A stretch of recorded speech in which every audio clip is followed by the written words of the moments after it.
छत्तीसगढ़ सरकार के एक बहुत इम्पॉर्टेंट प्रोजेक्ट की, राम वन गमन पथ। क्या है राम वन गमन पथ?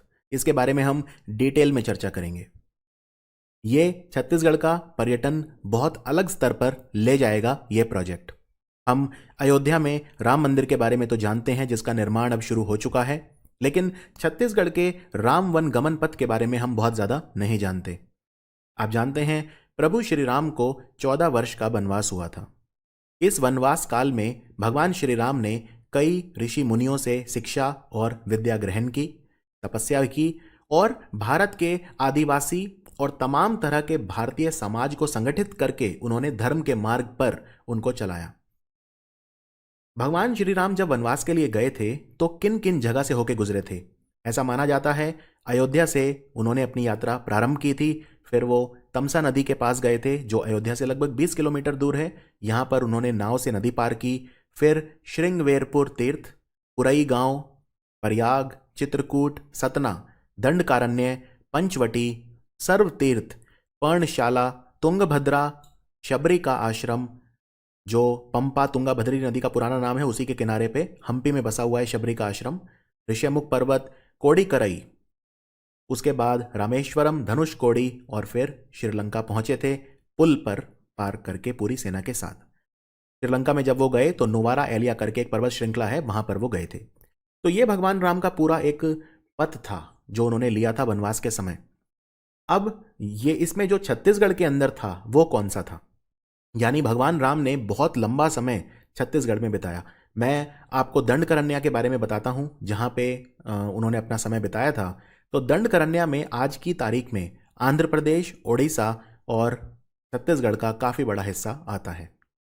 तो भगवान राम के वनवास काल में ऐसे टोटल छत्तीसगढ़ की सरकार ने 75 प्लेसेस हैं जिनको आइडेंटिफाई करा है, जिन्हें अब आपस में जोड़ा जाएगा एक सर्किट के रूप में। इनकी कुल लंबाई जो होगी वो लगभग 2260 किलोमीटर होगी। ऐसा भी माना जाता है कि 14 साल का वनवास था, उसमें से 10 साल भगवान श्री राम ने छत्तीसगढ़ में ही बिताए थे। तो अब भूपेश बाघेल जो मुख्यमंत्री हैं छत्तीसगढ़ के, राम वन गमन पथ की घोषणा उन्होंने दिसंबर 2020 में करी थी और ये उनका ड्रीम प्रोजेक्ट है। तो टोटल जो राम वन गमन पथ बनेगा वो 528 किलोमीटर का मार्ग होगा। उसके दोनों किनारों पर 1.5 लाख से अधिक पौधे लगाए जाएंगे। बहुत तरह के पेड़ इसमें लगेंगे, जैसे पीपल, बरगद, जामुन, अर्जुन का पेड़, करंज, नीम इत्यादि। और यहाँ पर जो स्थल बनेंगे उनमें entrance door, interpretation centre, cultural centre, cafeteria, display board, sign board, बहुत कुछ होगा। इसके अलावा योगा, मेडिटेशन सेंटर, प्रवचन केंद्र, धर्मशालाएं, प्रयोगशालाएं, ये सब भी बनेंगी। अब हम ये देखते हैं कि छत्तीसगढ़ में पहला चरण जो इसका बनेगा उसमें जो 9 जगह चिन्हित की गई हैं वो कौन सी हैं? जैसा मैंने बताया, नॉर्थ छत्तीसगढ़ से साउथ छत्तीसगढ़ तक ये पथ राम वन गमन पथ होगा। तो सबसे पहली जगह जो इसमें है वो है सीतामढ़ी हरचौका, जो कोरिया डिस्ट्रिक्ट में आती है। इसे मां सीता की दिव्य रसोई भी बोलते हैं। यहां पर भगवान राम के पैरों के निशान वाले शिलालेख भी पाए गए हैं। मवई नदी के तट पर है ये सीतामढ़ी हरचौका, और यहां पे गुफा भी है जिसमें 17 कमरे हैं। यहां पर एक शिवलिंग भी है जो 20 फीट ऊंचा है। उसके बाद है रामगढ़, रामगढ़ की पहाड़ी। सरगुजा जिले में रामगढ़ की जो पहाड़ी है उसमें 3 कक्षों वाली सीता बेंगरा गुफा है। ये देश की सबसे पुरानी नाट्यशाला इसे कहा जाता है। कहा जाता है कि वनवास काल में भगवान राम यहां पहुंचे थे और यह सीता का कमरा था। कालिदास ने जब मेघदूत किताब लिखी तो उसमें भी इसका वर्णन उन्होंने किया है। ये काफी इंपॉर्टेंट जगह है। यहां पे एक गुफा का नाम जोगी मारा भी रखा गया है, जिसमें ऐसा माना जाता है कि भगवान राम ने एक तपस्वी का भेष धारण किया था।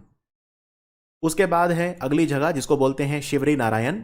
जांजगीर चांपा जिले के इस स्थल पर रुककर भगवान राम ने शबरी के झूठे बेर खाए थे। तो शिवनाथ, जोंक और महानदी, उनका त्रिवेणी संगम होता है यहां पर। शिवरी नारायण 2 शब्दों से मिलकर बना है, शबरी और नारायण। ये जगह माता शबरी के मातृत्व का प्रतीक है, उनकी भगवान राम के प्रति आस्था का प्रतीक है।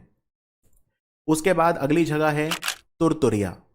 बलौदा बाजार भाटापारा जिले के इस स्थान को लेकर जनश्रुति यह कहती है कि महर्षि वाल्मीकि का आश्रम यहां पर था और यहीं पर लव और कुश का जन्म हुआ। बलभद्री नाले का पानी चट्टानों के बीच में से निकलता है और उसमें आवाज आती है तुर तुर तुर तुर, तो इसलिए इस जगह का नाम ही तुरतुरिया पड़ गया।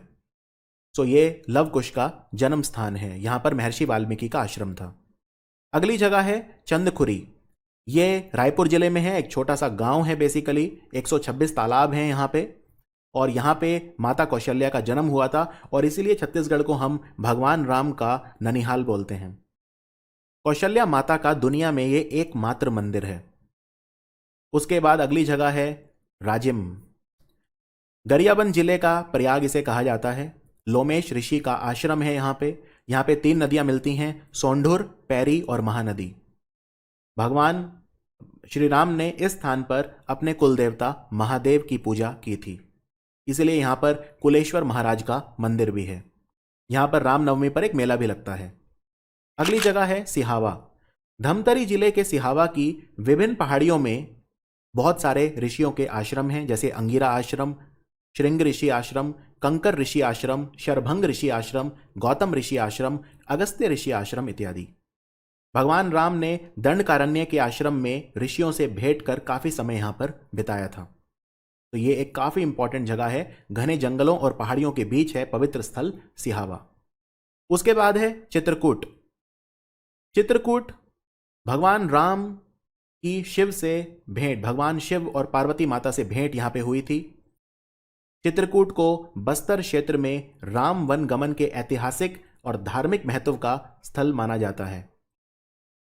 तो ये जो जगह है यहां पर बस्तर क्षेत्र में है। बस्तर जिले का मुख्यालय है जगदलपुर और भगवान वनवास काल में भगवान राम जगदलपुर क्षेत्र से गुजरे थे।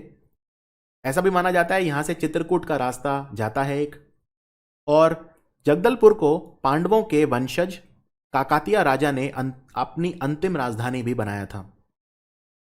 और उसके बाद फाइनली सुकमा। भगवान राम के पदचिन्ह यहां पर मिलते हैं। मान्यता के अनुसार सुकमा जिले में एक जगह है रामाराम, जहां पे भगवान राम के पैरों के निशान हैं और यहीं पे उन्होंने भूमि देवी की पूजा भी की थी। तो ये हैं वो 9 जगह पहले चरण में, और दूसरे चरण में फिर और बहुत सारी जगह हैं जिनका विकास होगा धीरे धीरे, लेकिन पहले चरण में ये 9 जगह हैं जिनका विकास होगा। उम्मीद करते हैं जैसे उत्तर प्रदेश में ये माना जा रहा है कि अयोध्या मंदिर जब एक बार भव्य बन जाएगा तो बहुत ज्यादा वहां पे पर्यटन बढ़ेगा, राइट। इसी तरह से छत्तीसगढ़ में भी राम वन गमन पथ बनने के बाद टूरिज्म और ग्रोथ काफी ज्यादा होगी, रोजगार का सृजन भी होगा। आशा करता हूं ये वीडियो आपको पसंद आया होगा। इस पर आपके जो भी विचार हैं, अगर आप छत्तीसगढ़ से हैं और इन जगह के बारे में और ज्यादा तथ्य जानते हैं तो जरूर कमेंट्स में लिखिए, हम आपके कमेंट्स का इंतजार करेंगे।